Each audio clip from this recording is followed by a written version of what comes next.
Marty, what inspires you to write Boomer Sells the Business? Was there a particular moment or conversation that triggered the idea? Yeah, actually, there were a number of moments that triggered the idea, unfortunately. And the reason why I say that is because, as a person who has acquired several dozen businesses himself and bought and sold businesses for over 25 years, and then as an acquisitions advisor for the last 6 years, I get calls all the time, constantly, from business owners who tell me, I want to sell my business, or worse, I have to sell my business. Unfortunately, many of the times, those calls don't turn out the way they wished.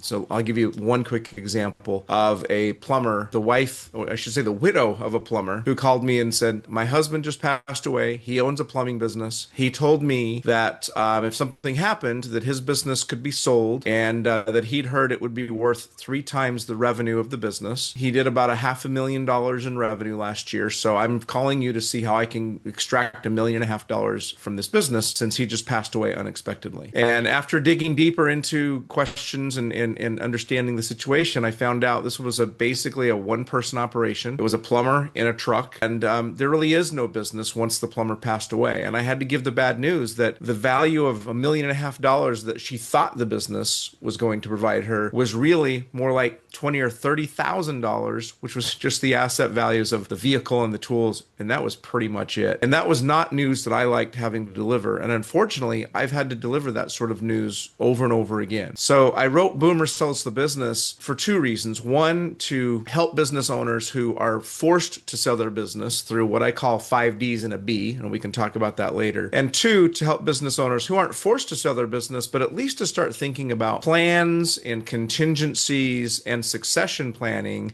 for their business, because the reality is most business owners don't give any thought to what it looks like to exit their business. But the fact is, every business owner is going to exit their business someday in some way, 100% of them. And the question is, will it be on their terms, or will they be leaving the outcome to chance? And my book, Boomer Sells the Business, helps them put it on their terms. So that's what inspired me to write the book.